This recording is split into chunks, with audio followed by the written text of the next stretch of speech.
Olá pessoal, que a graça e a paz de nosso Senhor Jesus Cristo esteja com todos vocês, enchendo a vida de vocês. Mais uma vez uma alegria poder fazer esse vídeo e compartilhar com vocês esse momento de estudo da Palavra de Deus.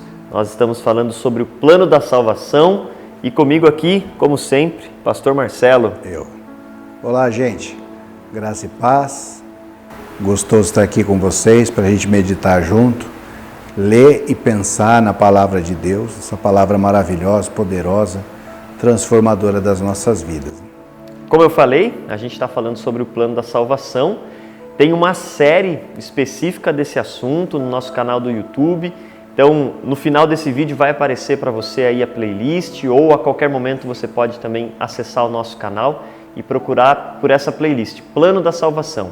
A gente já está há alguns vídeos falando sobre isso. E é importante você também assistir para construir toda essa ideia da qual a gente vem conversando.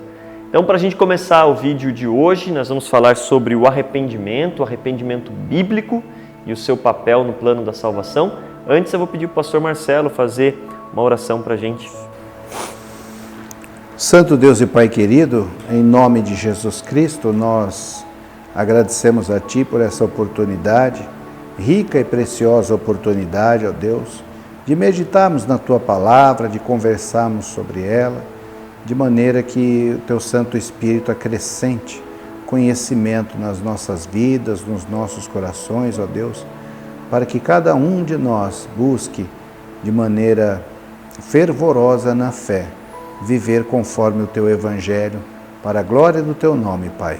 Em nome de Jesus Cristo. Amém. Amém.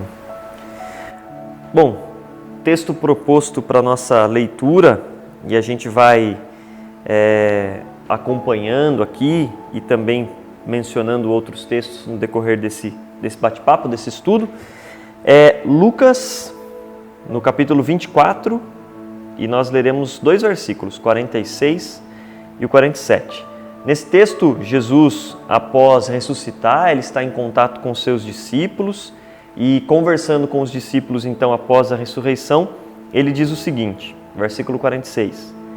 Eles disse, está escrito que o Cristo haveria de sofrer e ressuscitar dos mortos no terceiro dia, e que quem em seu nome seria pregado o arrependimento para perdão de pecados a todas as nações, começando por Jerusalém.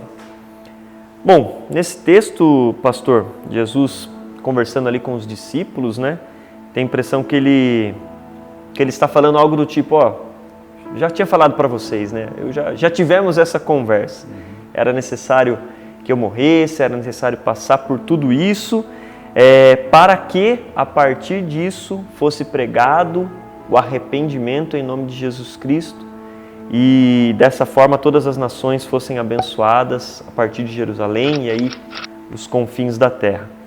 Então é interessante como o arrependimento aparece aí no plano da salvação como algo que só é possível a partir de Cristo, a partir do que foi feito naquele evento salvador, né? Tem um texto muito bonito, muito interessante do John Piper, em que ele vai falando sobre a graça e o perdão, né? Então a morte de Jesus lá na cruz, pagou o preço do pecado. O salário do pecado é a morte. Jesus morreu, pagou esse preço do pecado. Agora, muitas pessoas acham que Jesus pagando o preço do pecado, pronto, Jesus pagou o preço do pecado, logo todos os pecados foram perdoados, pronto, acabou, assunto encerrado. Assunto encerrado, né? E eu acho muito interessante nesse texto do John Piper como ele vai tratando essa questão de uma maneira muito pedagógica, muito interessante, e explicando, né, que o preço foi pago, mas é uma graça que vai sendo derramada nas nossas vidas mediante os arrependimentos, né? Jesus pagou o preço dos nossos pecados? Pagou. Mas essa graça do perdão, ela é mediante um arrependimento. Para existir perdão, é preciso existir arrependimento. Sim. E é interessante como uma coisa está totalmente ligada com a outra, né? Porque a gente só é possível, né, se arrepender, só é possível ter essa consciência de quem somos, do pecado, e diante de Deus que aquilo precisa ser mudado. A gente só pode ter consciência porque Cristo morreu por nós. Então, ao mesmo tempo que é necessário o arrependimento para receber essa graça da salvação, a gente só consegue se arrepender porque Cristo fez a sua obra e o Espírito Santo nos alcançou, né? Eu gosto muito do texto também quando, se eu não me engano, João capítulo 14, se os irmãos aí tiverem com as suas Bíblias abertas e quiserem também deixar nos comentários o texto, né, fiquem à vontade. Mas é um texto que Jesus, antes dele ser preso, dele ser condenado e finalmente ser levado à cruz, conversando com os seus discípulos, falando sobre isso, né, que era necessário que ele fosse a Jerusalém e lá ele sofresse tudo o que estava proposto. E ele diz, né, que se ele não fizesse isso, ele não poderia voltar ao Pai e o Espírito Santo não desceria sobre os discípulos. E o Espírito Santo descendo, ele convenceria o pecado, o mundo do pecado. Isso. Então a ação que nos provoca o arrependimento, né, que nos leva ao arrependimento, já é uma ação do Espírito Santo nas nossas vidas. Ou seja, Cristo morreu, Cristo ressuscitou, Cristo venceu a morte e nos justificou, e a partir disso nós somos induzidos, ou não sei se essa talvez seja a melhor palavra, mas somos levados ao arrependimento por uma ação do Espírito Santo. Isso, né? Não somos nós quem nos conduzimos ao arrependimento. Não somos nós quem nos convencemos que nós somos pecadores. Porque boa parte das pessoas não gosta dessa conversa. Acha ela cansativa. Ora, esses dois com essa conversa de novo, de todos pecaram. Eu não me sinto pecador, não sou pecador, pronto e acabou. Né? Ainda mais na era da subjetividade, da relativização de todas as coisas, né? Na era da pós-verdade. O que importa é a verdade de cada um, não importa a verdade de fato, o que importa é a verdade de cada um. Num universo como esse... Falar de arrependimento... Falar de arrependimento, de ser pecador... Qualquer afirmação, Samuel, qualquer afirmação, num universo como esse, qualquer afirmação que se apresente com características de absolutismo, como Paulo disse, todos pecaram, absolutamente todos pecaram e carecem da glória de Deus. Num tempo como nós vivemos, afirmações dessas, de absolutismo, é politicamente incorreto. Elas são atacadas por todos os lados, e por vezes atacadas por cristãos. Exato. Né? Então, inclusive, uma das provas de que Deus age na nossa vida e de que de fato nós temos comunhão com Deus é o fato de reconhecermos que somos pecadores, nos arrependemos dos nossos pecados, porque essa já é uma ação do Espírito na nossa vida. Sim, né? Sim. E uma ação que tem desdobramentos. Você gera frutos. Isso, né? Tem diferença. Acho que nós vamos falar um pouquinho entre arrependimento e remorso. Sim. Né? É interessante, né? Você mencionou aí o arrependimento e o remorso.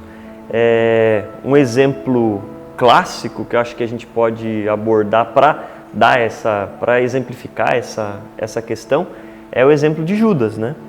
Judas, o apóstolo, o ex-apóstolo, né, que traiu Jesus, o discípulo que caminhava com ele e entregou Jesus para ser preso, e que depois que ele viu o que se sucedeu com aquilo, ele foi tomado por um grande remorso. Ou seja, as consequências pesaram demais para ele, e aí ele foi e tirou a própria vida, ele que conta a história, né? Isso é arrependimento? Então, eu tenho para mim isso como remorso. A diferenciação que eu faço, Samuel, entre arrependimento e remorso pode ser ilustrada na pessoa de Judas e na pessoa de Davi. Quando Davi cometeu o adultério com Batsebá e depois cometeu a loucura de mandar matar ou colocar numa situação de morte, Urias, que era marido de Batseba, isso teve consequências terríveis na vida de Davi. Bom, o homem de Deus foi falar com Davi. E ele, em dado momento, encarou, afrontou Davi, dizendo que Deus mandava dizer a Davi que Davi era o pecador. Ele havia cometido pecado e havia trazido aquelas consequências para a vida dele, para a vida da família dele. A palavra de Davi naquele momento foi: pequei contra o Senhor. Ele não justificou mais suas ações, ele não tentou explicar as suas ações, ele foi tomado ali por um arrependimento, e um arrependimento verdadeiro, porque depois o homem diz a ele: o Senhor te perdoou. E só há perdão onde existe arrependimento verdadeiro, não remorso, mas arrependimento verdadeiro. Depois, lá no Salmo 51, que Davi escreveu, depois desse episódio, Davi vai escrever assim para Deus: contra ti pequei, contra ti pequei. Então, para mim, eu entendo o arrependimento como um profundo pesar nos nossos corações, nas nossas vidas, por ter ofendido a Deus, por ter feito aquilo que Deus desaprova e, consequentemente, coisas que, por vezes, arrasam o nosso entorno, trazem muito prejuízo para o nosso entorno. Judas tinha uma expectativa, dizem alguns estudiosos que Judas tinha a expectativa do seguinte, de que Jesus declarasse guerra, de que ele se apresentasse como o filho de Davi, o Messias davídico, o guerreiro, e que talvez traindo Jesus e chegando as pessoas para prender Jesus, que aí não ia ter jeito. Começaria a revolução. Ia começar a revolução, ia declarar guerra. Tanto que Pedro já pegou a espadinha, já saiu cortando orelha de soldado. Pedro tinha a mesma expectativa, né? Pelo jeito. Então, eles tinham aquela expectativa que não se cumpriu. Que não se cumpriu. E depois, quando Judas vê o resultado daquilo tudo, há um profundo pesar no coração dele, porque a expectativa dele não se cumpriu. Então, eu vejo o arrependimento como um profundo pesar por ofender a Deus, fazer aquilo que desagrada a Deus. O remorso por não ter se concretizado ou eu ter perdido algo que tinha para mim algum valor. Então, por exemplo, às vezes numa questão de família, alguém faz algo que destrói a família, acaba num divórcio, numa revolta familiar, e a pessoa tem um profundo pesar. Às vezes as pessoas pensam que é arrependimento, mas muitas vezes é remorso, porque, olha, puxa, o remorso está voltado para si. Perdi minha família, perdi o meu respeito, não está voltado para Deus, o remorso está voltado para si.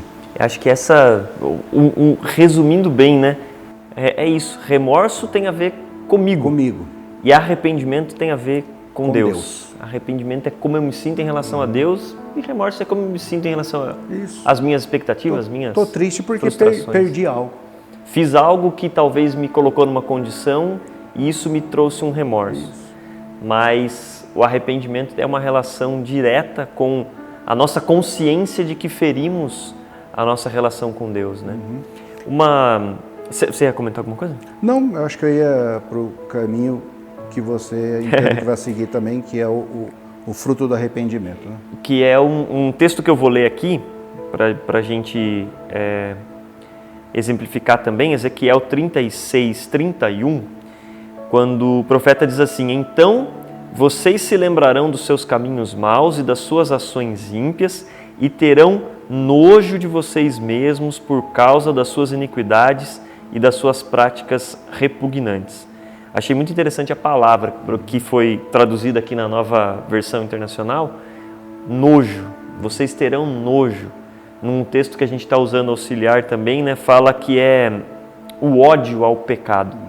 O fruto do arrependimento, ou como uma transformação pela qual nós passamos quando nos arrependemos, é essa. O ódio, o nojo, a repulsa contra aquilo que é o pecado, que nos afastou de Deus, que feriu a nossa relação com Deus, né? A gente usa uma palavra para algumas coisas que a gente às vezes come e enjoa, aí a gente fala assim, determinada comida já está dando asco.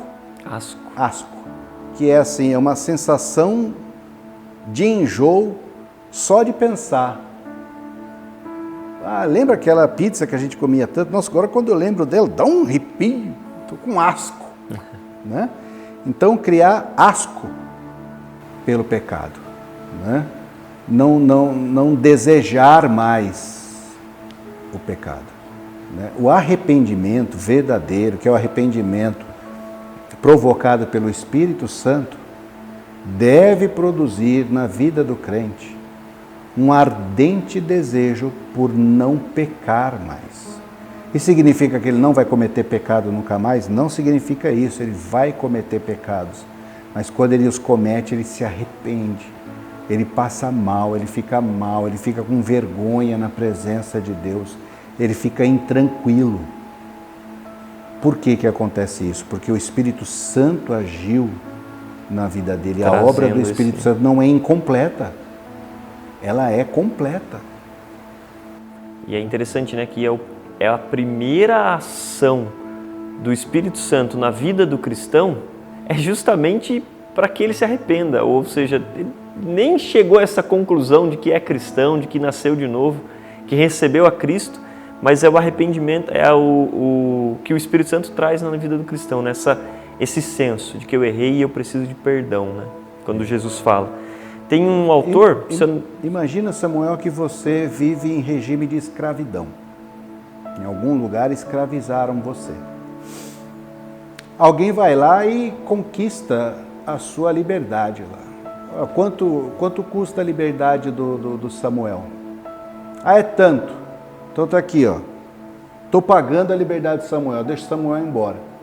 E aí contam para você, Samuel pagar a tua liberdade, você pode ir embora, você está liberto. Você vai lá, agradece. Quem fez isso, eu agradeço você por ter comprado a minha liberdade. Eu vou fazer então duas coisas.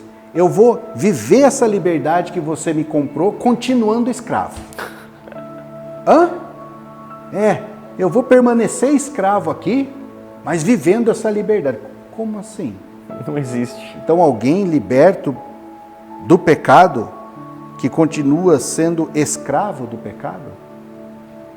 Ou seja, será que essa liberdade já... que não se encaixam. Né? Tem um autor, eu acho que é o Hernandes, vou dar o crédito para o Hernandes porque já tem bastante livro, bastante coisa aí, então, mas acho que é ele mesmo, ele fala que nem sempre o arrependimento traz lágrimas, mas sempre traz transformação. Então eu posso corrigir? Não foi o Hernandes. Não. É o Nicodemos. São brothers, são parceiros. O Nicodemos fala assim, arrependimento não é quando a gente chora. É quando a gente muda. É quando a gente muda. É ele mesmo. É essa frase, eu dei uma ajustada, né? Pode até ser que você chore, desde que mude. Mas apenas lágrimas não caracterizam... Apenas lágrimas é o remorso. É o remorso. Mas e para a gente concluir, né? O arrependimento, nós estamos falando do plano da salvação, né? E dentro do plano da salvação, né, dessa grande história de como Deus age na história da humanidade, na vida do ser humano para trazer salvação, o arrependimento tem um papel que não dá para a gente simplesmente ignorar, né? Não, é a graça, Cristo morreu, a graça me alcançou e agora eu vou para a glória, vou viver a liberdade. Esse arrependimento, essa constante convicção de que precisamos diariamente nos voltar para Deus, pedir perdão e saber que somos perdoados em Cristo, isso faz parte da forma com que Deus desejou nos alcançar e nos salvar. O arrependimento está dentro do conjunto de coisas que acontecem para a salvação. Né? O que acontecia antes do Espírito Santo agir na nossa vida é que nós éramos escravos do pecado. Então, nós não tínhamos como lutar contra o pecado. Essa era uma condição. Estávamos escravizados por ele, não tínhamos como lutar contra ele. Agora, em Cristo Jesus, nós temos condições de lutar contra. Né? Paulo escreve, não vos sobreveio tentação que não fosse humana, mas junto com a tentação, Deus te dá a possibilidade de escapar, de vencer essa tentação. Antes eu não tinha essa possibilidade, agora em Cristo eu tenho. E pela instrumentalidade do Espírito Santo, eu quero lutar essa luta e sair vencedor. E quando eu não saio vencedor, eu me arrependo. Quando eu caio em tentação, eu me arrependo. Mas pela instrumentalidade do Espírito, me levanto de novo e me apresento para a luta novamente. A luta contra o pecado novamente, para ser de fato mais do que vencedor em Cristo Jesus. Ou seja, arrepender-se não é aceitar a derrota. Não. É simplesmente olhar para os erros e voltar-se para Cristo para continuar a caminhada. Pessoal, é isso aí. Nós agradecemos a todos que estão nos acompanhando. Mais uma vez eu lembro você que esse vídeo faz parte de uma série, O Plano da Salvação. Você encontra essa série no nosso canal. Daqui a pouquinho no vídeo vai aparecer um link para você clicar, para você se inscrever no nosso canal também. E saiba disso, tudo isso que a gente tem feito, esse conteúdo a gente está produzindo porque a gente entende que é super relevante nas nossas vidas. Seja você um cristão, seja você alguém que já frequenta ou já faz parte de uma igreja, ou ainda não. O plano da salvação, essa história que Deus manda o seu Filho para nos salvar, ele é para todos aqueles que receberem, para todos aqueles que viverem na graça de Jesus. Amém. Tá bom? Nós vamos orar para encerrar. Mais alguma palavra, pastor? Você encerrou com chave de ouro. Então nós vamos orar nesse momento para encerrar, tá bom? Pai, muito obrigado, Senhor, mais uma vez por essa oportunidade.